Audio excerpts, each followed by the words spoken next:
Hello semua, Anas Ikhwan di sini. Hari ini saya akan buat video yang bertajuk Kau Asal Mana?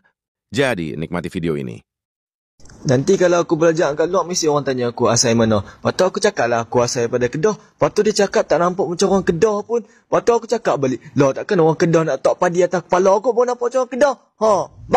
Marah. Aku belajar kat luar, mesti orang tanya aku main daripada mana. Aku jawab lah main daripada Penang. Tu dia pun cakap awak tak nampak je Penang pun. Habis tu takkan nak tabuk pas semua atas kepala pun nampak je orang Penang. Mangkak, marah lah. Kalau aku belajar luar, mesti orang tanya aku asal mana. Aku jawab lah Kelantan. Lepas tu dia tanya, tak nampak macam Kelantan pun. Tak nak sabar kena pikul botol bundu atas belakang baru nampak pun Kelantan. Marah. Bodoh. Marah, masa bodoh. Bodoh. Kayak gini kalau aku belajar luar, mesti orang tanya aku asal mana. Aku khabar aku asal Terengganu. Orang pun khabar, tak nampak macam Terengganu pun.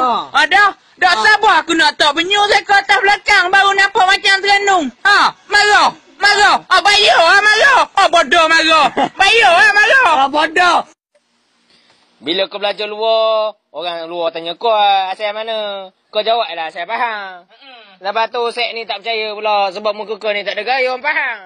Dah takkan lah kau nak ambil tepoyok saya di atas muka, kau nampak ke orang faham. Kepala otak, marah. Nangis. Weh, busuk.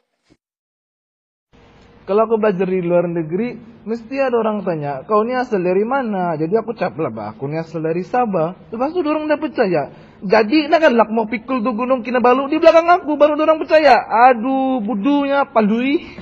Aku belajar kalau mesti orang tanya asal mana. Aku cakap lah aku asal Selangor. Lepas tu dia cakap, asal muka tak nampak asal Selangor pun. Yelah, negeri lain boleh tak penyu, kijang, padi. Habis Selangor nak tak apa, bodoh.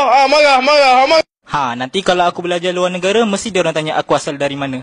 Aku cakap lah aku asal dari Malaysia. Lepas tu diorang cakap, tak macam Malaysia pun. Dah tu takkan nak tak rambut rosmah atas kepala aku. Marah. Terima kasih kerana menonton video ini. Jangan lupa like dan subscribe channel ini.